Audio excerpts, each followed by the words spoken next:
let me ask you all about that bigger picture. For you, if you think about what's happened in the last 4 or 5 years, what's changed, either socially, technologically, politically, or in terms indeed of what we know, what we've learned, and how have those changes altered the landscape and the expectations for the Marine Stewardship Council? Who'd like to start? It's only a small question. Ali. I mean, there's a fundamental in this for me, and strangely enough, I was asked this question last week in another forum, what's changed? And I think it is willingness to collaborate. It's on a pre-competitive basis. 10 years ago, you wouldn't have seen retailers sitting in the room together talking about pre-competitive issues and recognising the need to move the dial on this and recognising that we can only do this by working together. I think more recently there's been more willingness and a more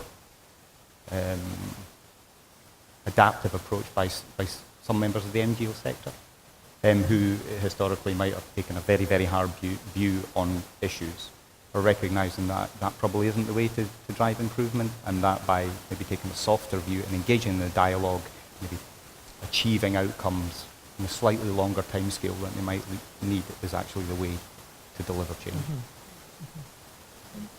Sure, I can pick up on that.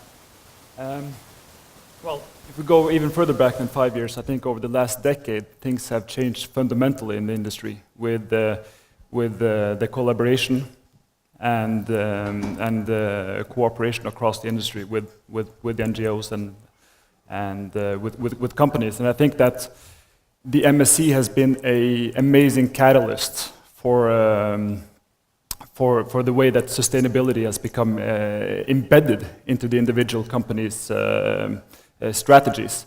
And when we walk around the Brussels Expo here, we can say that certainly a lot of it may be window painting. We see the MSC signs everywhere. But I think that the way of thinking has evolved incredibly, and I think that the way that the MSC has facilitated this has been beyond any expectations, and I think that the real results of it will be seen in the when we look 10 years back. I think we will really realize how profound this change has been. Interesting, Annelie? Yes, if I build on that, and if I take more of a consumer perspective, and it was mentioned before, but what we see is that consumers have for a while said that they are willing to change, but we haven't really seen the change. But what we're seeing now is that sustainability becomes this driver of preference, so consumers actually acting the way they've said, and I think that is a big, big change. But I also think there's an issue with it, and it is that they start asking for transparency. So we're going to have to be willing to open up, and we're going to have to become more transparent. Amanda, from the other side of the fence, so to speak.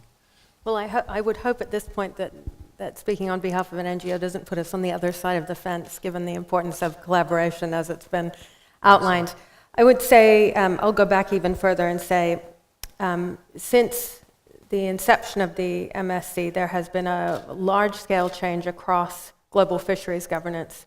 And it's moved in the direction that one would like to see it move in terms of increased and more accountable governance, but it also means that the role of the MSC changes. So before, where it was the benchmark, now you see a lot of fisheries governance and management processes, in large part catalyzed, I believe, by the MSC, moving towards that same level of management or aspiring to that. And it means that the whole notion of sustainability is not a static concept. So it raises the question now of where does MSC fit into that broader playing field. But I think that we have to acknowledge that there are a whole series of very positive changes in that broad landscape that have been catalyzed either directly or indirectly by the MSC.